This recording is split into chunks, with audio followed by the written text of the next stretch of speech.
Hello दोस्तों, मेरे YouTube channel पर आपका स्वागत है। तो चलिए कहानी शुरू करते। कहानी चलेगी तो प्लीज़ चैनल को लाइक और शेयर कीजिए। साध्वी सुधांशु की बात सुन वाशी लेते हुए, डैडा मुझे नींद आ रही है। जिसे सुनकर सुधांशु साध्वी को कंफर्टेबल कपड़े पहनाने के बाद गले लगाते हुए बोला, तो चलो सो जाओ। इतना कहकर वो उसके पीठ को थपथपाते हुए वॉशरूम से बाहर चला आया और सोफे पर बैठकर अपना लैपटॉप ऑन कर काम करने लगा। जब कुछ देर बाद उसे महसूस हुआ कि साध्वी सो चुकी तो जिसे देख सुधांशु ने उसे बिस्तर पर सुला दिया और कमरे के लाइट को बंद करते हुए डिम लाइट ऑन कर लैपटॉप लेकर स्टडी रूम में चला गया। नीचे ध्रुवी नाश्ता लगा रही थी जब एक सर्वेंट अंदर आया और ध्रुवी से बोला, ध्रुवी मैडम, टोनी सर आए हैं। सर्वेंट की बात पर ध्रुवी अपना सर हिलाते हुए बोले, उन्हें अंदर भेजो। जिसे सुनकर सर्वेंट बाहर चला गया। जब कुछ देर बाद टोनी अंदर आया, जिसे देख नीरू बोली, टोनी बेटा, काफ़ी वक्त बाद तुमसे मुलाकात हुई है। नीरू की बात सुन टोनी हल्का सा मुस्कुराते हुए बोला, सॉरी आंटी, मैं अपने कजिन सिस्टर की शादी में चला गया था। तो तुम कब शादी कर रहे हो? नीरू ने सवाल किया, जिसके जवाब में टोनी अपना सर नहीं में हिलाते बोले, मुझे नहीं करनी शादी। ऑलरेडी फैमिली लॉयर हूँ, तो मुझे डर लगता है कि किसी दिन मुझे अपने ही डाइवोर्स का केस फाइल न करना पड़े, इसलिए मुझे नहीं करनी शादी। टोनी की बात सुन नीरू हंसने लगी और ध्रुवी टोनी की तरफ देखते हुए, तुम्हारी बातें हो गई तो हाँ, मैं करंटली मेरे पास एक केस आया है मर्डर्स का। टोनी ने जवाब दिया। जिसे सुन ध्रुवी अपना सिर हिला नीरू को नाश्ता देकर बोली, माँ आप नाश्ता कीजिए, मैं 2 मिनट सुन लेती हूँ। नीरू ने ध्रुवी की बात पर अपना सर हिला दिया और ध्रुवी सोफे पर जाकर बैठते हुए टोनी से बोली, कौन है वो और पूरी इन्फॉर्मेशन क्या है? जिसके जवाब में टोनी एक फोल्डर ध्रुवी की तरफ बढ़ाते हुए बोला, हमारे क्लाइंट का नाम युवराज अग्निहोत्री है। पेशे से वो एक केमिकल रिसर्चर है और एमए कंपनी का टेम्परेरी डायरेक्टर है। मैंने उस केस के बारे में पता लगाया तो पता चला कि उसी के डिपार्टमेंट पे एक लड़की के साथ उसका चक्कर चल रहा था। फिर अचानक उस लड़की को उसने मार दिया। लोग कहते हैं कि वो थोड़ा दिमाग से पागल है। ध्रुवी जो कि फोटो को देख रही थी, टोनी की बात सुन अपना सर नहीं में हिलाते हुए, मैं इससे 3 से 4 बार ही मिली हूँ, बट ये पागल नहीं है और एक लड़की के साथ चक्कर हो सकता है, लेकिन उसका मर्डर करना इट्स इम्पॉसिबल।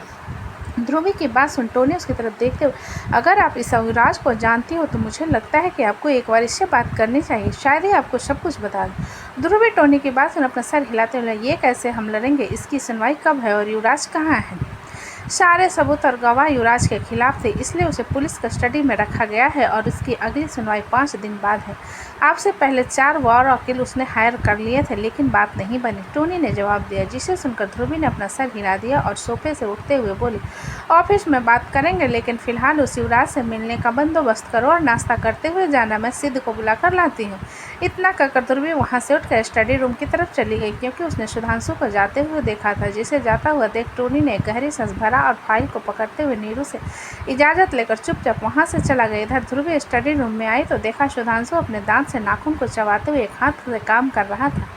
जिसे देखकर ध्रुवी अंदर आते हुए, मिस्टर अवस्थी, नाश्ते का वक्त हो चुका है, नीचे चलेंगे? ध्रुवी की आवाज़ सुन सुधांशु अपने शेंस में आते हुए उसकी तरफ देखकर बोला, हाँ ठीक। ध्रुवी सुधांशु के बात पर उसकी तरफ लैपटॉप में देखते हुए बोली, ऐसा भी क्या कर रहे हो? ये कहते हुए उसकी नज़र लैपटॉप पर गई तो वो सुधांशु को देखने लगी। सुधांशु ध्रुवी की नज़र पर बोला, क्या? मैं तो बस प्रॉफिट देख रहा था। जिसे सुन ध्रुवी मुस्कुराते अपना सर हिला कर बोली, हाँ मुझे भी दिख रहा है, तो नाश्ते के लिए चले? माँ ने नाश्ता कर लिया? ध्रुवी की बात सुन सुधांशु चेयर थोड़ा सा पीछे लेकर उसे अपनी गोद में बैठा कमर से पकड़ते बोला, साध्वी को नींद आ रही थी तो मैंने उसे सुला दी। बहुत अच्छा किया, ध्रुवी ने जवाब दिया। जिसे सुनकर सुधांशु ध्रुवी के गले पर किस करते बोला, आज रात को कुछ प्लान करते हैं ना? ध्रुवी सुधांशु के बात को समझते हुए बोली, सिद्ध, मेरे पास एक नया केस आया है। ओह, मतलब तुम बिजी रहने वाली हो? सुधांशु ने पूछा। जिसके जवाब में ध्रुवी अपना सर हिलाते हुए बोली, बिल्कुल सही, मैं बहुत ज़्यादा बिजी रहने वाली हूँ। डाइवोर्स है कि मारपीट? सुधांशु ने पूछा। जिस पर ध्रुवी अपना सर नहीं में हिला, तो मर्डर केस है। सुधांशु ध्रुवी की बात सुन आंखें रोल करते हुए, तुम्हें पता है सबसे बड़े झूठे वकील होते हैं, अपना केस जीतने के लिए बेगुनाह को सजा दिला देते हैं। ओह, तो तुम्हें ये खोट अब नजर आ रही है, पहले नजर नहीं आते थे? ध्रुवी ने आंखें चढ़ाते हुए कहा। जिसे सुनकर सुधांशु अपना सर जल्दी से नहीं में हिला करो, मैंने तुम्हें कहा, मैंने वकीलों की बात की, तुम तो बैरिस्टर हो। तो ध्रुवी सुधांशु की बात अपना सर हिला, हाँ, और टोनी मेरा सॉलिसिटर। ध्रुवी की बात पर सुधांशु के चेहरे के एक्सप्रेशन बदल कर वो उसे सीरियस आंखों से देखते हुए, टोनी यहाँ आया था? ध्रुवी सुधांशु के चेहरे को एक्सप्रेशंस को देख हंसते हुए हा हा हा हा, तुम्हें फिर जलन हो रही है। I know I am your husband, लेकिन उसकी आंखों में दिखता है तो वो तुम्हें लाइक करता है और तुम इसे जानते हुए भी इग्नोर करती हो। सुधांशु ने नाराजगी से कहा, जिसे सुनकर ध्रुवी उसे देखते हो तो तुम क्या चाहते हो, मैं उसे भाव दूँ, इग्नोर करूँ? इग्नोर ना करूँ तो और वो अपनी लिमिट क्रॉस नहीं करता, अपने काम से काम रखता है। सुधांशु ध्रुवी के जवाब पर मुंह बनाकर उसे देखने लगा और कुछ पल चुप रहा। वैसे तुम्हारे नए क्लाइंट का क्या लेना देना है? सुधांशु के सवाल पर ध्रुवी उसे देखते हुए सीरियस होकर बोली, शीद, तुम्हें युवराज अग्निहोत्री याद है, साइंस डिपार्टमेंट का बंदा जो तुम्हारे सीनियर था? सुधांशु ध्रुवी की बात पर उसे देखते हुए, मेरा सीनियर? वो युवराज पागल जो तुम्हारे पीछे पड़ा हुआ था?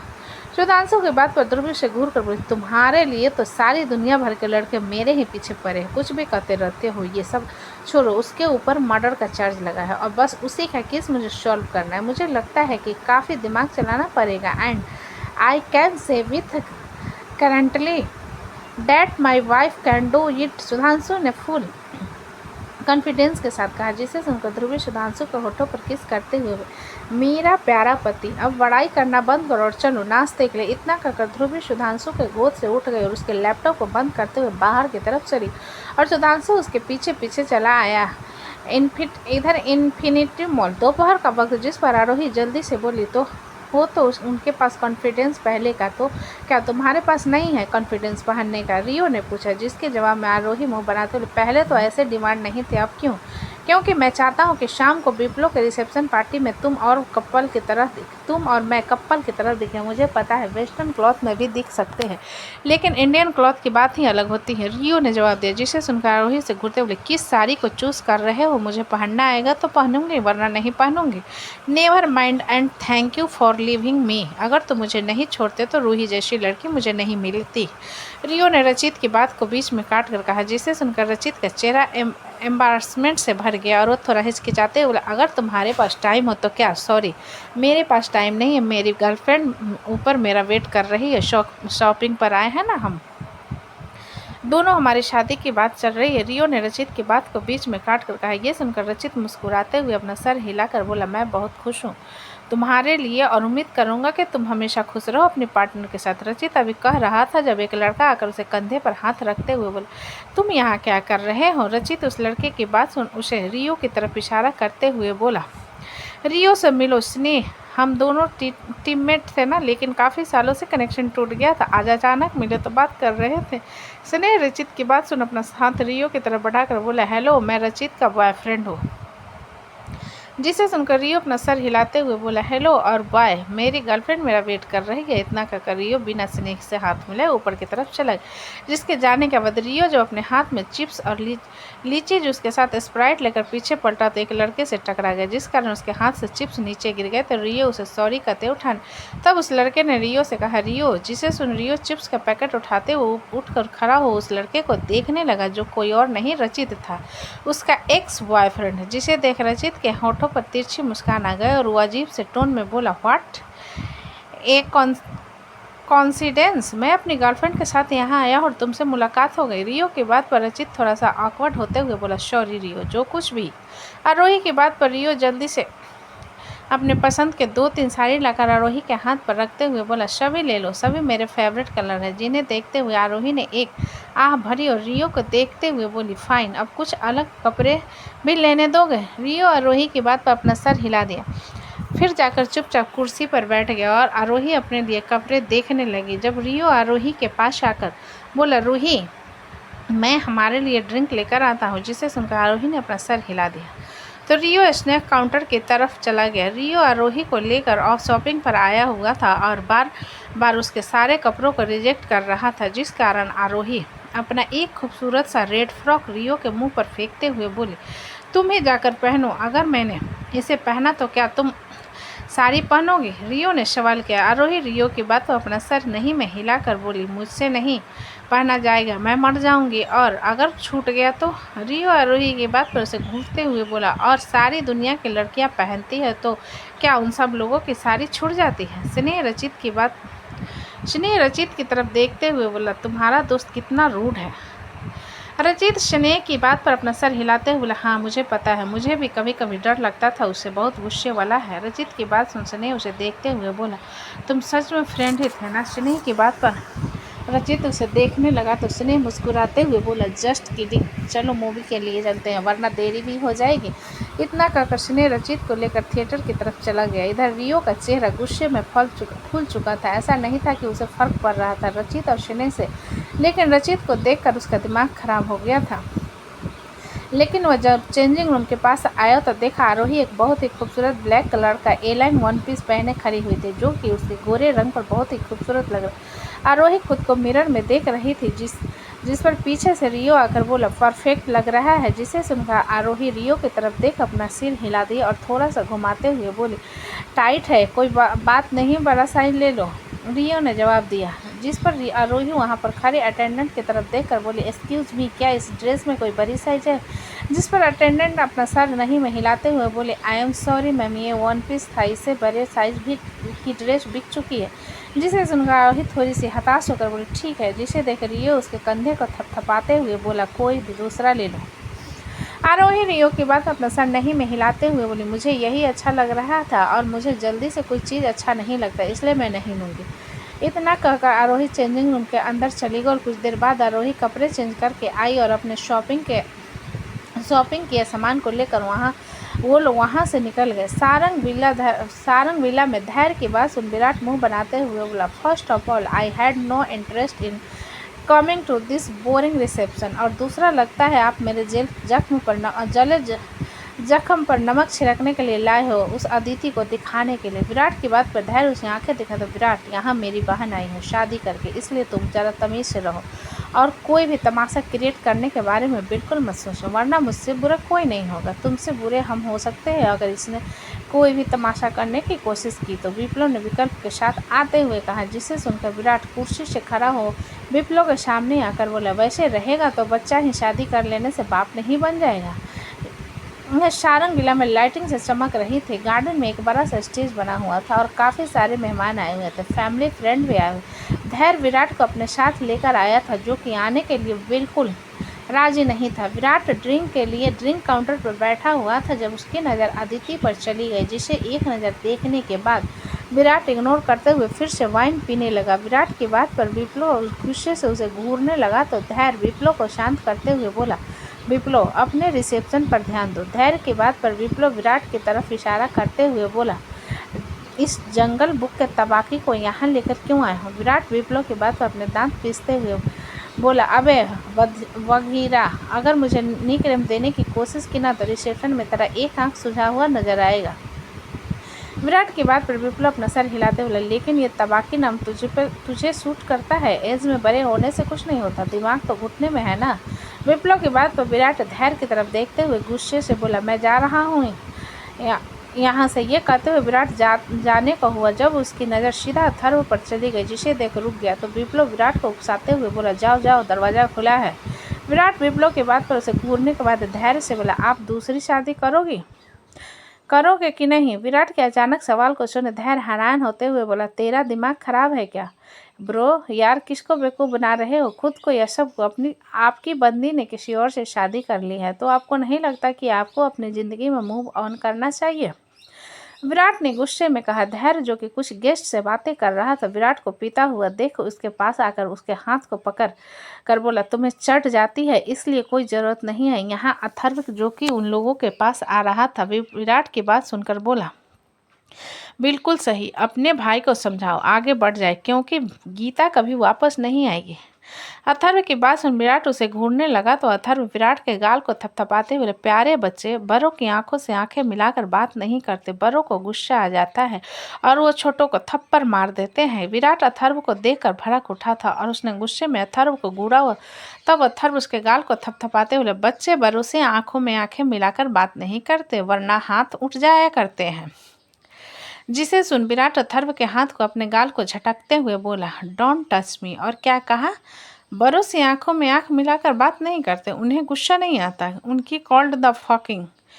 मेल ईगो उन्हें अपने से छोटे पर हाथ उठाने पर मजबूर कर देती है। धैर्य झगड़े के बढ़ाने से पहले विराट के हाथ को पकड़ विप्लव से बोला, तुम्हारी शादी की बधाइयां विप्लव, अब हम चलते हैं। इतना कहकर धैर्य विराट को अपने साथ लेकर जाने लगा तो विराट अपने हाथ को छुड़ाते हुए बोला, लीव मी, जिसे सुनकर धैर्य गुस्से से विराट को घूरते हुए बोला, तुम्हें घर में भी समझाया था ना, वहां पर कोई भी तमाशा मत करना।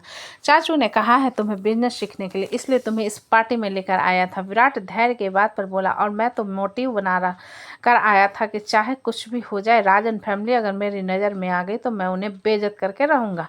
धैर्य विराट की बात सुनकर गुस्से से बोला, विराट, जब पीछे से मृत्युंजय आते हुए बोला, क्या हो रहा है यहाँ पर।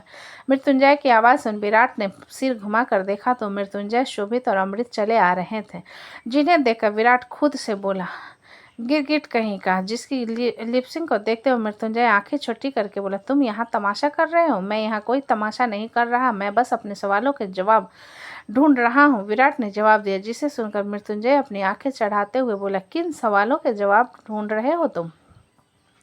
यही कि मेरा ब्रो अपनी लाइफ में मूव ऑन कब करेगा। विराट ने धैर्य की तरफ इशारा करते हुए कहा, जिस पर शोभित उसे धैर्य की तरफ इशारा करते हुए बोला, तो अपने भाई को समझाओ, यहाँ आकर अपना गला क्यों फाड़ रहे हो। विराट शोभित की बात सुन अथर्व की तरफ इशारा करके बोला, हमारे समझाने से समझ जाते तो यहाँ पर नहीं बोलना पड़ता, और सब इसकी बहन के कारण हो रहा है। अथर्व विराट की बदतमीजी को देखते उसे गुस्से से घूर कर बोला, विराट सारंग, मैं अभी शांत हूँ तो मुझे रहने दो, और मेरी बहन के कारण कुछ नहीं हुआ। सब तुम्हारे भाई की गलती है, क्योंकि उसने रियलाइज करवा दिया कि मेरी बहन की उसकी ज़िंदगी में कोई अहमियत नहीं है सिवाय उसकी प्रॉपर्टी के, इसलिए यहाँ पर बदतमीजी करना बंद करो। अथर्व की बात सुन मृत्युंजय कन्फ्यूजन में उसे देखते हुए बोला, क्या प्रॉपर्टी। जिसके जवाब में अथर्व उन लोगों को धैर्य की तरफ इशारा करते हुए बोला, पूरी फैमिली मान चुकी थी इन दोनों की शादी के लिए, लेकिन एन वक्त पर गीता ने आकर कहा कि वो इससे शादी नहीं करना चाहती। घर वालों ने बहुत पूछा लेकिन उसने नहीं बताया, लेकिन मैंने पूछा तब मुझे बताया, इसने कहा था कि इसके सो कॉल्ड फादर के कारण इसने गीता से शादी की थी, क्योंकि वो इसके स्टेटस को मैच कर पा रही थी। अगर उसकी वन नाइट स्टैंड किसी मिडिल क्लास लड़की से होती तो वो इससे कभी शादी नहीं करता, जिस कारण गीता ने इससे डाइवोर्स ले लिया। मृत्युंजय अथर्व की बात सुनकर बोला, तुम्हारी बहन थोड़ी सी पागल है क्या। व्हाट, अथर्व ने चौंक कर कहा, जिस पर मृत्युंजय उसे धैर्य की तरफ इशारा करते हुए बोला, जब इन दोनों की शादी ऑलरेडी हो चुकी थी, दोनों साथ में थे, तो बीती बात को तुम्हारी बहन को बीच में लाने की क्या ज़रूरत है। अगर मैं तुमसे कहूँ कि अगर तुम्हारा बेटा नहीं होता तब अक्षिता तुम्हें ढूंढती तक नहीं और किसी और से शादी कर लेती, तब क्या तुम उसे बात को पकड़ कर अक्षिता को छोड़ दोगे या अपने बेटे के कस्टडी के लोगे। मृत्युंजय की बात सुन अथर्व अपने दांत पीसते बोला, मृत्युंजय तुम ज़्यादा बोल रहे हो। धैर्य मृत्युंजय और अथर्व के बीच में आते हुए बोला, अरे आप लोग बस करो, मेरे कारण झगड़ा क्यों हो रहे हो। और गीता अपनी लाइफ में मूव ऑन कर चुकी है, मुझे अच्छा लग रहा है, और जब मुझे शादी करना होगा मैं कर लूँगा। जिसे सुन अथर्व गुस्से से बोला, सब तुम्हारे कारण हो रहा है। विराट अथर्व की बात पर उसे घूरते हुए बोला, मेरे ब्रो के कारण कुछ नहीं हो रहा है, सब तुम्हारी बहन के कारण हो रहा है, और अच्छा हुआ कि वो मेरे भाई को छोड़कर चली गई, वरना पूरी जिंदगी मेरा भाई रोता। तुम जानते क्यों मेरी बहन के बारे में लेस फेलो, अथर्व ने गुस्से में कहा। जिसे सुन विराट अथर्व को इग्नोर करते हुए बोला, फालतू लोगों के बारे में इंफॉर्मेशन रखना विराट सारंग का पर्सनैलिटी को शूट नहीं करता, और मेरे भाई ने जो किया सही किया। उसने बस अपनी लाइफ नए सिरे से शुरू करने से पहले अपनी बीवी को सब कुछ बता दिया, जो कि वो समझ नहीं पाई और उसे छोड़कर चली गई। धैर्य विराट को चढ़ता हुआ देखकर मृत्युंजय की तरफ देखकर बोला, मैंने विप्लव को ब्लेसिंग दे दी है, अब मुझे इजाज़त चाहिए। इतना कहकर धैर्य विराट के हाथ को पकड़कर उसे खींचते हुए एंट्रेंस की तरफ ले गया। जिसके जाने के बाद मृत्युंजय एक नज़र अथर्व को देखने के बाद बाकी मेहमानों की तरफ चला गया। अमृत जाते हुए मृत्युंजय को देखकर शोभित से बोला, जय कुछ अजीब बिहेव कर रहा है। हाँ, और उनका चेहरा सफ़ेद पड़ रहा है और आंखों में डार्क सर्कल आ चुके हैं, शोभित ने जवाब दिया। शोभित की बात सुन अमृत उसे चिल करते हुए बोला, शायद ऐसी कोई बात नहीं होगी, अभी गोवा से आए हैं ना तो ट्रेवल के कारण थक गया होगा। अमृत की बात पर शोभित ने अपना सर हिला दिया और अथर्व से बात करने लगा। तो दोस्तों कहानी कैसी लगी मुझे कमेंट में लिखें, अच्छी लगे तो प्लीज़ चैनल को लाइक करें, सब्सक्राइब करें और ज़्यादा से ज़्यादा शेयर करें। कहानी को पूरा सुनने के लिए धन्यवाद।